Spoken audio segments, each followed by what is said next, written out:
All right, about to go now. How are you doing? Oh.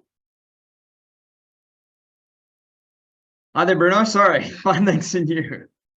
I'm good. I'm good. Did you get a good rest? Are you ready to hit this the ground running? Well, unfortunately, no rest for me. I spent my December working. I'll luckily get a rest in about a month's time, where I sneak off to go get some cooler weather and get away from this heat that we're experiencing in Joburg. Yeah, fair enough. Yeah, no, fair enough. So yeah, so what's that next month? Yes, next month I'm out of here. So I'll have to substitute myself for someone else for the PLA for some No, time. How about you? How was your December? You can bring Solna back. No, yeah, mine was good. Yeah, good. Yeah, no, I'll tell Solna she has to come back. Perfect. Well, Bruno, we got two questions today. So I'm going to give the first one to you. Sure. This question, unfortunately, we don't have a name for it, but it was placed on our YouTube. And basically what they say is they have a cooperative housing society with limited liability and a tenant co-partnership that has 47 members and owns a plot, which is about 1,500 meters squared in extent. They have a elected management committee and a registrar as well.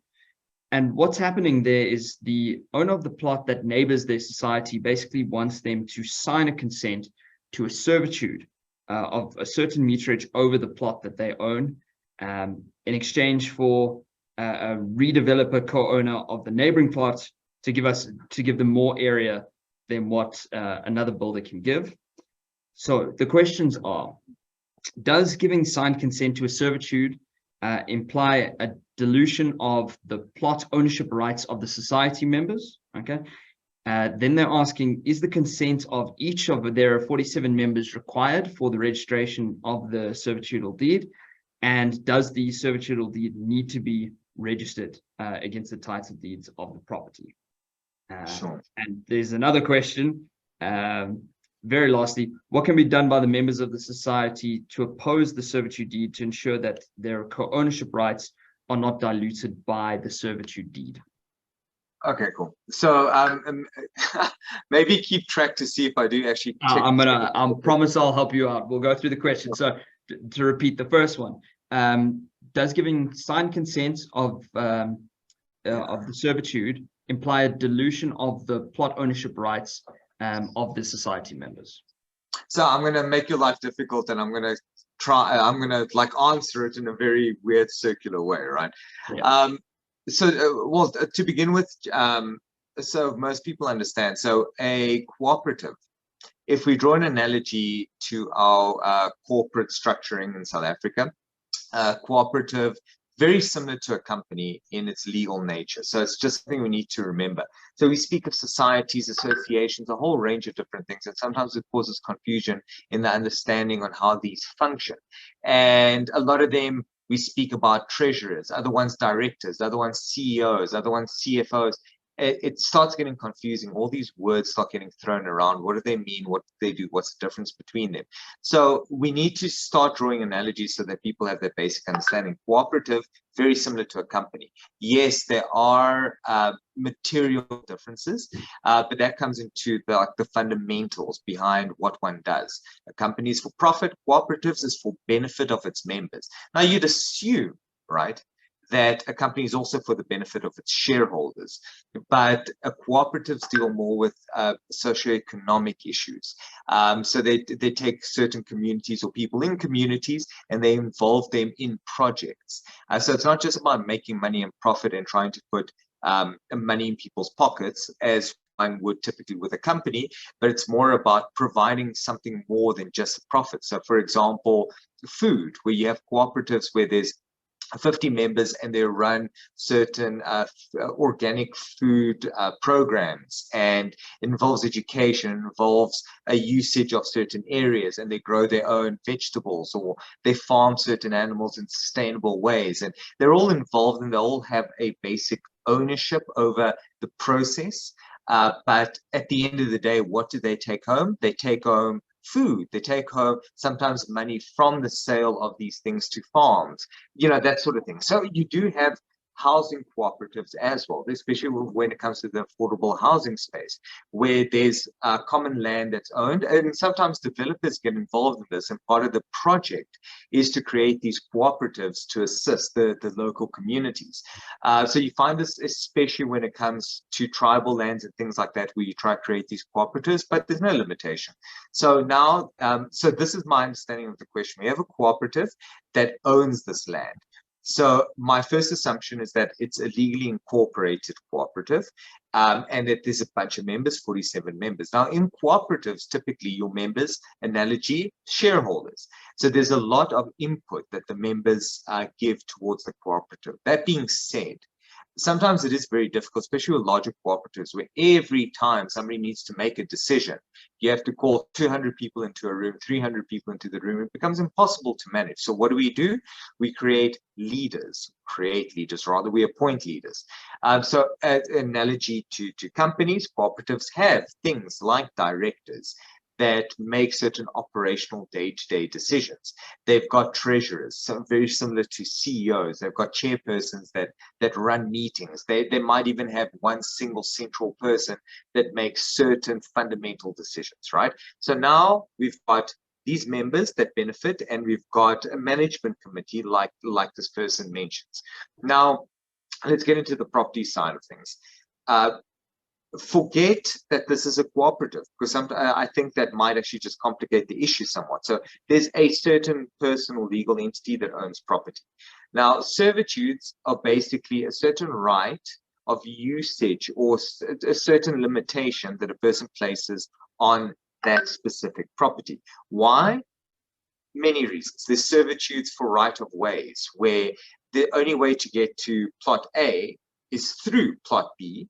So plot B will have to have a servitude registered over it in order to force that right of way.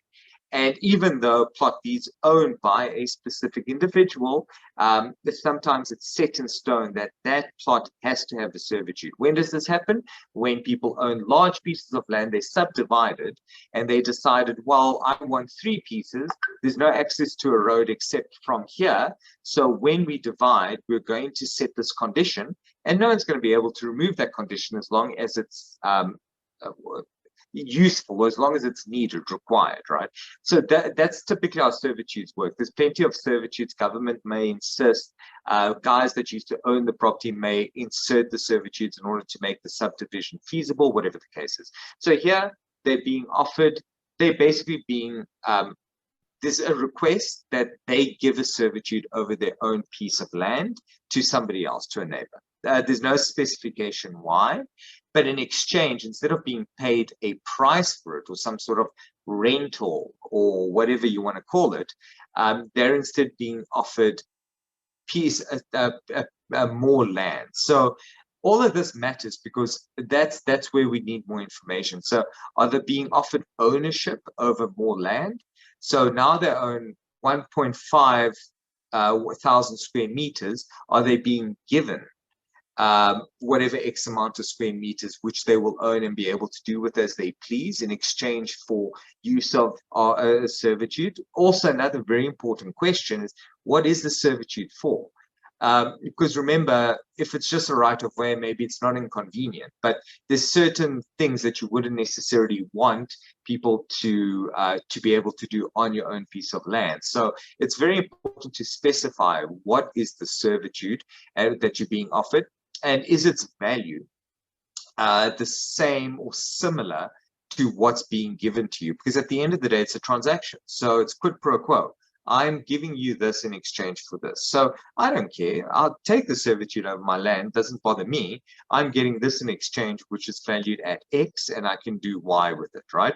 So the due diligence component, right? Because now it comes to the decision. Does the cooperative have to take it? No. Cooperative legal entity has to sign one signature to say yay or nay. But how do you get to that one decision? As a collective, you obviously need to now look at the constitution, analogy, memorandum of incorporation, same thing with a company. There's rules there on how decisions are going to be made. A lot of rules are made by the members, especially very important rules, because the members, all of them collectively need to make certain decisions. So is this a operational question, or is it a material decision by the members? If this is the only property that's actually owned by the cooperative, I dare say it's rather material, especially considering we're speaking about 672 square meters, so it's a substantial portion of it. So my gut is telling me that this is going to be a member decision, but I might be wrong. But only the documents would tell. So yes, you would need to be able, you would need to have this conversation between the members of the cooperative in order to make the decision on whether they're willing to take up, basically to provide the servitude and take over the property or not. And then, yes, obviously, so it would come down to a vote. So this is now a question: does anyone want to oppose? Absolutely. You'd have the opportunity, because they'd have to call the meeting in order to make this decision. And by virtue of that, there would be an opportunity for there to be opposition. And then insofar as registration is concerned, I think I answered that initially. There would be a requirement for registration of a servitude against the title deed. It's really the only way to enforce the servitude. If it's not registered, then it's not, it won't work over the property. So, and it's a real right. So if this cooperative ever sells the property in its entirety, the servitude will remain.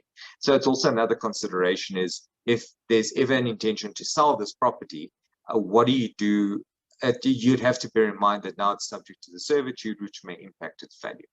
I hope that kind of covered everything. Yep, you got all of the questions. You got all of the questions there. Well done. Cool. So then the second question, and we're getting a lot of this. So it may seem like to some of the viewers that this is a very common question. Some of you might actually even be able to recite the answer verbatim, but it's still an important question because we keep getting asked this, and there's a lot of people out there that don't have the answer. And December does seem to be a very strange time when it comes to things like this, because we've received a substantial increase in this question. So Nick, there was a Vanna was going to move out at the end of January, but then mid-month, 14th of Jan, landlord came, removed safety gates, all door locks, cut the electricity and water. And now it sounds like Vanna is still on the property, but yeah, so you're safe with safety gates and the door locks and water and electricity. And he has children, and you need to know what he does under these circumstances as a tenant. Perfect. As you say, we've done this topic many times, but as it's 2023, we'll go from the very beginning again. So I'm going to assume, for the purposes of the question, that Werner is a tenant in the particular property. He says he's moving out at the end of January.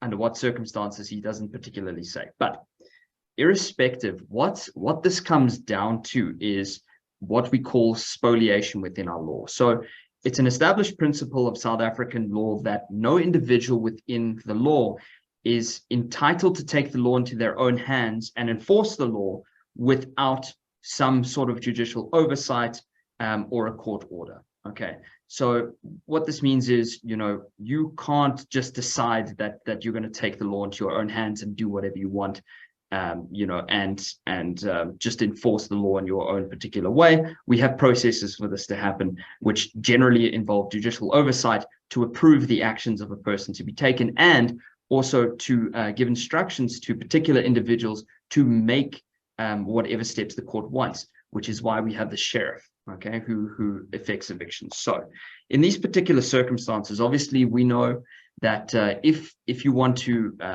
get an unlawful occupier out of a particular premises, and I'm not saying that Werner is an unlawful occupier, just for general purposes, you need to approach a court. You have to get a court order. That is the process within South Africa. There's no other way to do it. Okay. In circumstances where you take the law into your own hands, it is an action called spoliation. Okay. Now, our law protects against spoliation. Our law does not want individuals to take the law into their own hands. And what Werner has said here would clearly form an act of spoliation. So what spoliation protects against is the possession that one person has of a particular thing within the law. So there's that old adage, which possession is 9/10 of the law. This is the one thing that we're talking about. The law will protect one's possession of a particular thing, okay, until a court makes a determination that perhaps they should be dispossessed of that particular thing. Okay, so when it comes to spoliation, and this is the good old adage that every attorney learns while he's at law school, that spoliation will protect someone's possession of something, even a thief. Okay, so if a thief has something, it can be given back to them. It doesn't matter. The law will protect it and give that thing back to that person until such time as a court makes a determination, says, no, you're not entitled that particular item. So in this particular case, Werner is obviously, he's in occupation and in possession of the premises. Okay, for whatever reason, his landlord has now come and removed safety gates and locks and cut the electricity and water. Okay, these are steps that are now detracting from the possession that Werner has of the property. Okay, now not all of these are, he kicked him out of the property. Some of these things are incidental to his possession. Okay, but certainly the act of cutting locks or removing locks or whatever the case is, and in particular a disconnection of water, which we must remember, water is a human right in terms of our constitution. And that is something very serious to have terminated, especially as Werner says, in the circumstances where there are children on the property. These are certainly acts of spoliation, which a court is not going to approve. So what can Werner do in the circumstances? Well, it's quite simple. This is one of the circumstances, and a spoliation application is an application by its very nature that is urgent within our law. Okay, so what you would normally do is, obviously, you would approach attorney, or if you're not going to approach attorney, you could approach a court direct. Okay, and basically you're going to raise a spoliation application. Generally, that would involve, the first thing your attorney would do is send a letter, say to the landlord, listen, you have dispossessed our client by cutting the electricity, the water, and changing the locks. We are demanding that you restore their possession to them immediately, failing which we're going to approach a court for a spoliation order. And a spoliation order, as I say, is by its very nature urgent. So your attorney can raise a spoliation application. What they will do is they will ask for a disposal of the general rules of court, okay? And they can bring the application on an urgent basis. And when we say urgent basis, we mean extremely urgent basis, okay? I have seen these particular applications go through within a couple of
Sorry about that, Bruno. Hey, back. I hate to use the old excuse, but yes, it was load shedding. Ah, man. Perfect. So where were you? Water, basic human right. 100%. So where I was basically, in circumstances where a spoliation does occur, where there's a disconnection of utilities or a locking out, or in this case, a removal, okay, you are affecting one's use and enjoyment of a particular premises, and particularly their possession of that premises that they had. And in the circumstances, what an attorney will do is they can approach a court on an urgent basis for an order for spoliation. So basically, the spoliation process is saying to the court, look, I was in possession of a particular thing. In this case, I was in possession of a property. I was using it as I was. And this person has now come and disturbed my possession of that particular property. And I want to be put back in possession of it as I was before they had taken those actions. Okay. It's very important to understand in circumstances and a lot of our clients that come with regards to spoliation, we obviously work on behalf of the landlords a lot of the time, and they say, well, this person has no right to the particular property, and they need to vacate the property. But a spoliation application has absolutely nothing to do with one's rights, and the courts will never consider rights in a spoliation application. It deals only with possession, and the court will inevitably restore possession until such time as it makes a further determination down the road whether that possession must be given up or not. But for the purposes of just keeping the status quo, they'll order this. And as I say, this can be done on an extremely urgent basis within a couple of hours if you have an attorney who's clever. And generally, it's not a difficult order if there has been conduct that Werner's talking about here. So my suggestion, Werner, if you can approach an attorney as quickly as possible, at least they can get a letter out to the landlord where they are demanding that possession is restored. You're only staying in the property till the end of the month, but a period of 2 weeks without water is simply problematic for anyone. So I'd approach attorney as quickly as possible, or alternatively, you can approach a magistrate's court to try and run the matter. The clerks at the magistrate's court are aware of these particular matters, and they generally assist people who walk in. But obviously, that's a